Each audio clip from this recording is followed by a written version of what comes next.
ఓం నమో భగవతే దక్షిణామూర్తియే నమో నమః.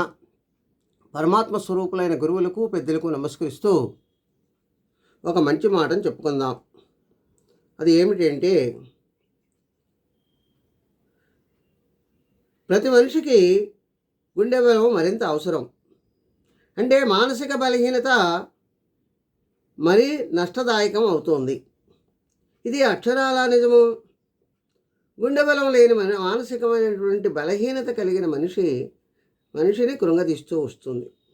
నరనరాన్ని నీరసపరుస్తుంది. నిలువున కూలబడేటట్లు కూడా చేస్తుంది. అది దుఃఖం వల్లనే కావచ్చు, భయం వల్లనే కావచ్చు. కారణం ఏదైనా మనస్సు బలహీనమై పిరికితనం వెనుకకు లాగుతూ ఉంటే ఎవరూ ఏ పని చేయలేరు అనేటటువంటి మాట నిజము.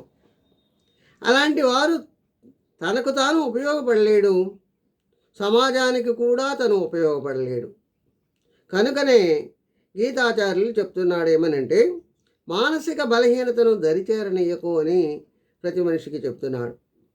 దానిని వదిలించుకొని కర్తవ్యాన్ని చేయటానికి నిలబడు అని తన యొక్క తత్వాన్ని ప్రేరేపిస్తూ ఉన్నాడు.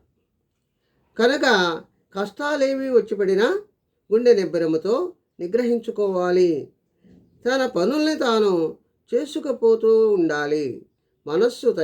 అలా చేయడానికి మనస్సును తయారు చేసుకోవాలి. నిరాశ నిస్పృహల నుండి బయటపడి ఉదాసీనత నుండి ఉత్సాహం వైపుకు సాగిపోతూ ఉండాలి.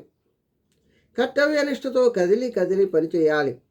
ఆ ఉత్సాహము, ధైర్యము, సాహసాన్ని ఇస్తుంది.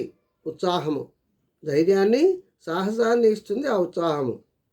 తెలివితేటల్ని, శక్తిని, పరాక్రమాన్ని కూడా అందిస్తుంది ఆ ఉత్సాహము. తద్వారా ప్రతిభా విశేషాలతోనూ మంచి ఫలితాలతోనూ తనకు జరుగుతూ వస్తుంది. అంతా శాంతి సంతోషాలతో సాగిపోవటానికి దారి అవుతుంది. కనుకనే ప్రతి మనిషి కూడా నీరసము హృదయం నుండి తొలగించుకొని గుండె నిబ్బరముతో బలముతో పని సాగించాలి అని మనకు శ్రీకృష్ణ పరమాత్మ అర్జునునికి చెప్పినట్లుగా చెబుతున్నాడు. కనుక ప్రతి పనిలోనూ, ప్రతి విషయంలోనూ, ప్రతి మనిషిలోనూ అవసరము.